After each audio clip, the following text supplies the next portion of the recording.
In this video, I'm going to show you how to do some triangle proofs. We'll be proving that triangles are congruent.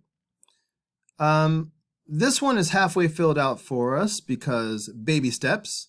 So notice what we are given. AC is congruent to AR. Let's go ahead and mark that as we go. So segment AC is congruent to segment AR. That's great. We're also given that angle L is congruent to angle S. So we should mark that as well. All right, so that's it for the given. They gave us a little hint here that our next step is that angle LAC. So here's angle LAC. So the A is in the middle. So that's the one they're talking about.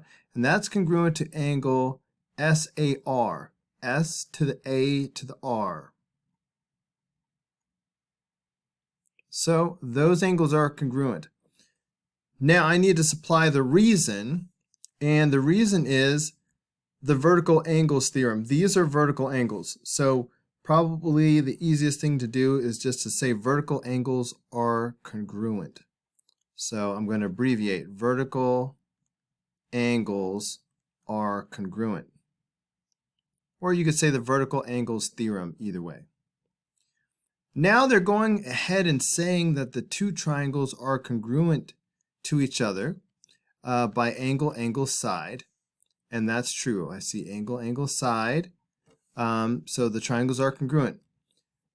Now, for many proofs that we've done in the past, that would have been the end of the problem. We were proving that the triangles are congruent. Anytime you've already proven that the triangles are congruent, and yet there's this extra step, they want you to say that an additional pair of things are congruent, you're going to write for the reason CPCTC. Now, make sure you know what these letters stand for. This is an acronym. I'm going to put it over here for you to study. CPCTC.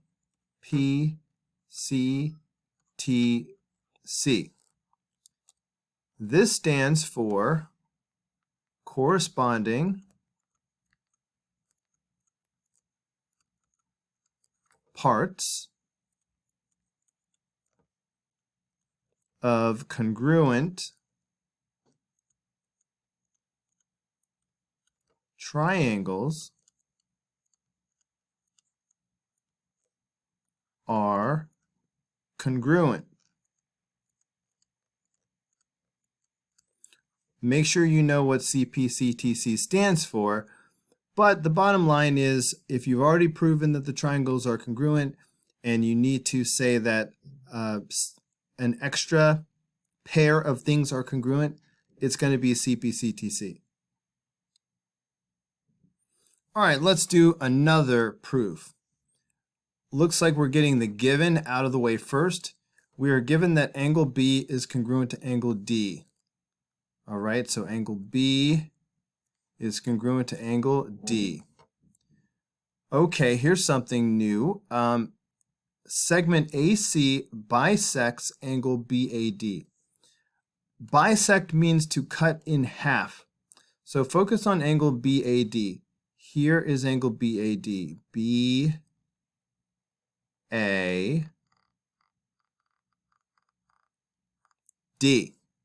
That is the angle that is being bisected. That angle is being cut in half. So if this is being cut in half, that means that the two halves will be equal, of course. So that means, and this is what has to go on the next line. That's why we put a little dotted line right here. I'm showing that this is a pair. They go together.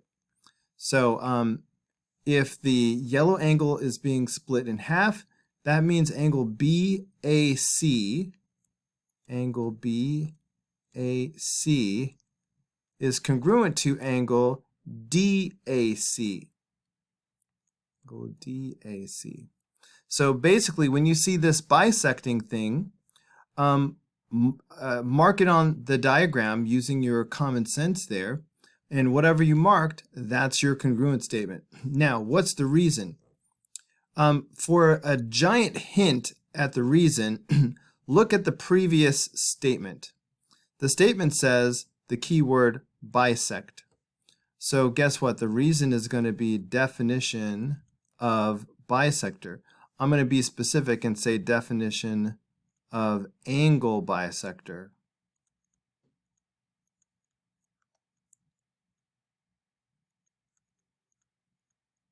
All right, I'm going to let it go out of the box a little bit. So, a common mistake is for students to put midpoint right here. They get definition of bisector mixed up with midpoint. You know how to know if the reason's going to be definition of midpoint? It'll say midpoint on the previous statement. If the previous statement says bisect, it's going to be definition of bisector. Okay. Now they say segment AC is congruent to segment AC. So we need to mark that and realize that, of course, AC is going to be congruent to itself. That's called the reflexive property.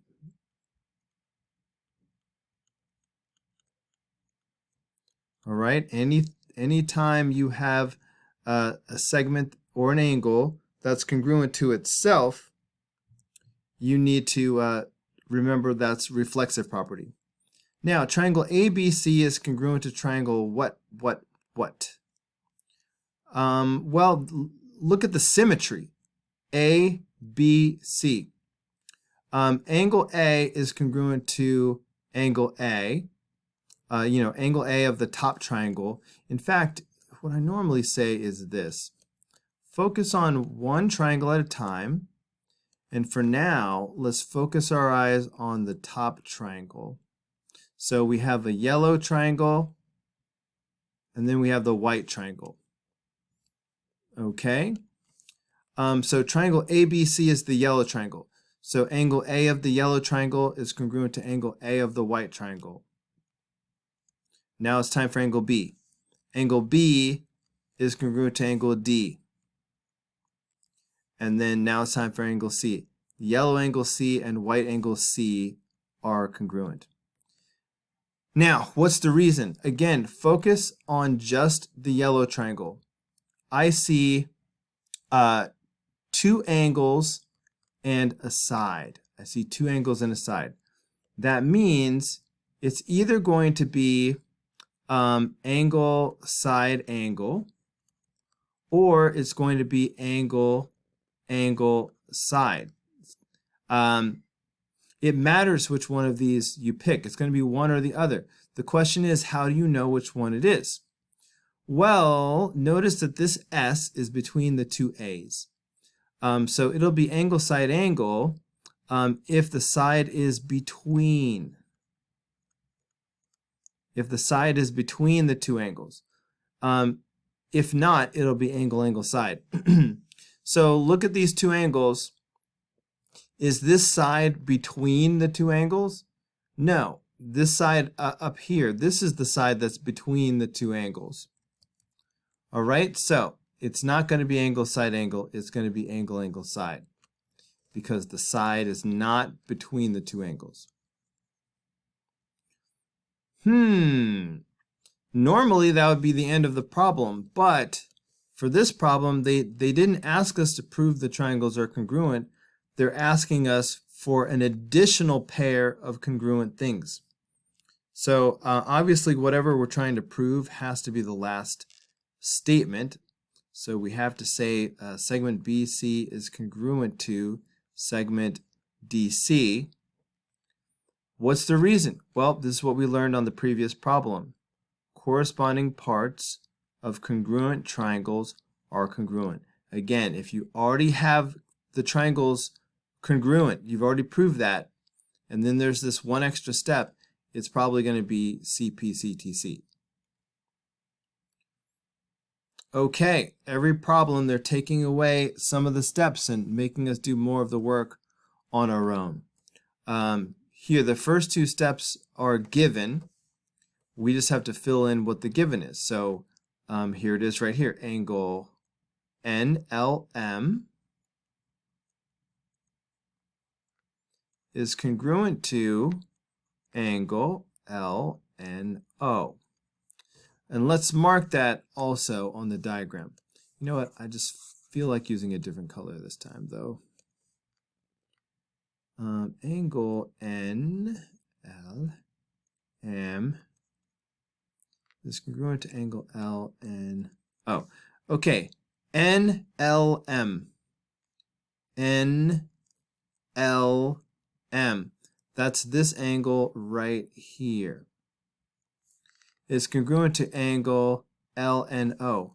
LNO. That's this angle right here. All right. They also give us angle OLN. So OLN. That's this angle right here. Angle OLN. And that's congruent to angle MNL.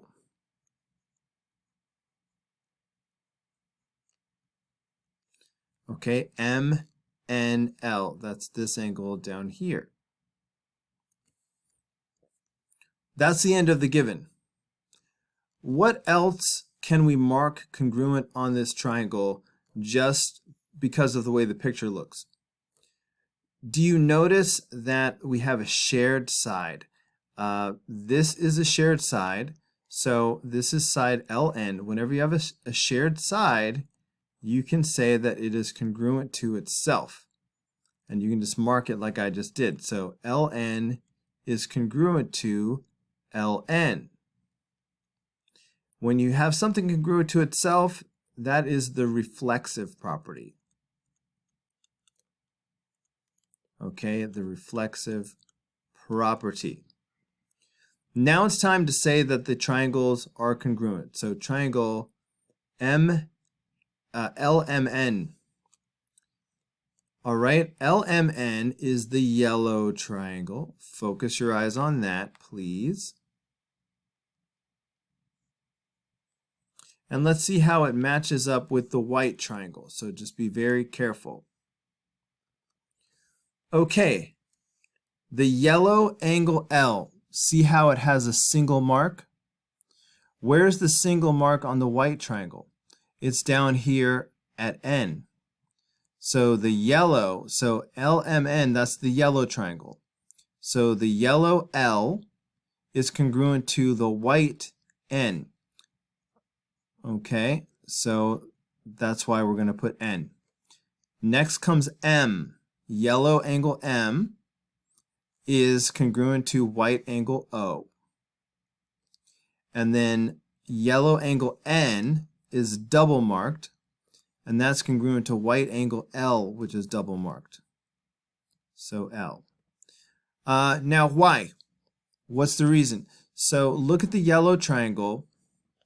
I see that we have two angles and a side marked. All right, just looking at the yellow triangle, two angles and a side.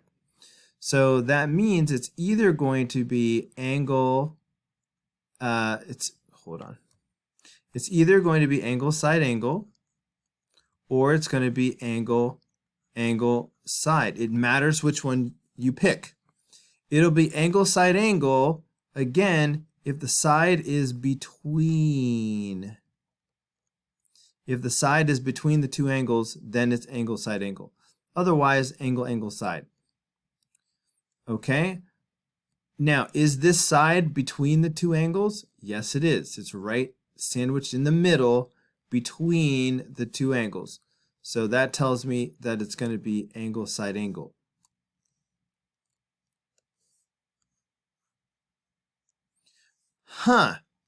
We have already proven that the triangles are congruent, yet they're asking us for this extra pair of congruent parts. What am I going to say? Do you remember? CPCTC. Corresponding parts of congruent triangles are congruent. All right, and LO and MN are corresponding parts of congruent triangles. Okay, what's up with problem number 4?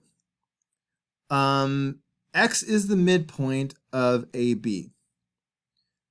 All right, so look, here is AB right here.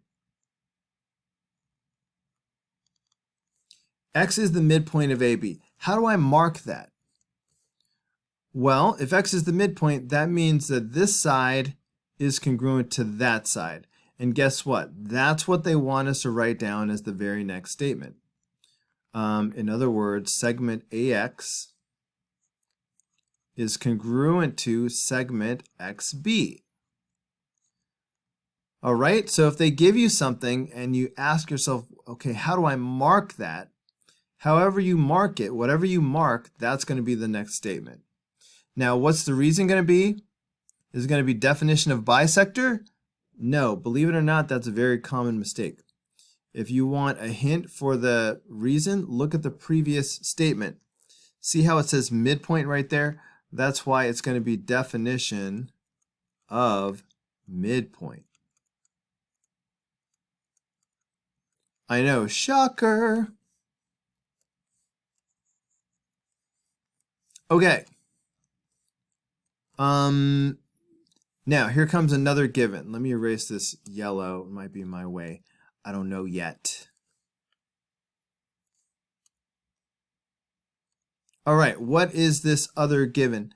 Angle AXC and angle BXC are right angles. AXC and BXC are both right angles. Interesting, we got some right triangles, y'all. But notice what I just marked, though.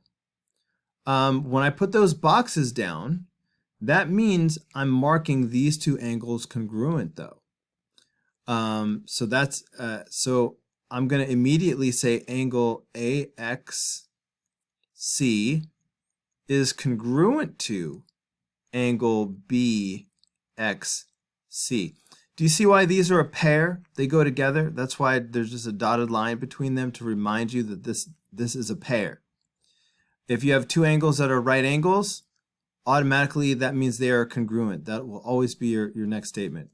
And the reason is common sense. Right angles are congruent.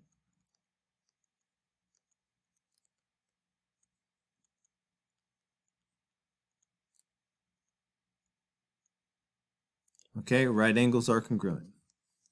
All right, that's it for the given. I don't quite have enough information to say the triangles are congruent yet. What else can I mark on this diagram as being congruent? Well, I see that we have a shared side right here, so we can mark that. And when you have a shared side, you just say that it's equal to itself. So segment XC is congruent to segment XC. And when you have something congruent to itself, that's the reflexive property. Now it's time to say the congruence statement. Triangle XCA is congruent to triangle what? I like to color the first triangle yellow. So XCA is this triangle right here. Let's color it yellow. All right, now let's match up these corresponding parts. So the yellow angle X is congruent to the white angle X. The yellow angle C is congruent to the white angle C. And the yellow angle A is congruent to the white angle B. Now, what's the reason? Well, I see that we have a side. We have two sides and an angle. Okay, so really, whenever I have two sides and an angle, there are three possibilities. It could be side angle side, okay, or it could be hypotenuse leg, which is a special case, of side angle. Side-side angle does not actually work. So this is a proof. So we can only use things that work. So it's not going to be side-side angle. So it's either going to be side angle side, or it'll be hypotenuse leg. Hypotenuse leg only works for right triangles, and this is a right triangle. So maybe glance and see. Do we have a hypotenuse marked? And do we have a leg? Well, the hypotenuse is here. AC is the hypotenuse across from the 90-degree angle. See how AC is blank? There's no marks on AC. We have no hypotenuse. So it's going to be side angle side. And sure, we have two sides and the angle is in the middle. It's between the two sides. So it will be side angle side. Look, for the fourth time in a row, or we are really practicing this, we already know that the triangles are congruent, and then they're asking us for an additional pair of things that are congruent. So you know what's going to happen. But what though? What is congruent? So angle ACX is going to be congruent to angle BCX. All right, the yellow angle C and the white angle C are congruent. So this is the white angle C, BCX. And of course, the reason will be corresponding parts of congruent triangles are congruent, CPCTC, just like before. I thought there would be more proofs. I guess that's it for now.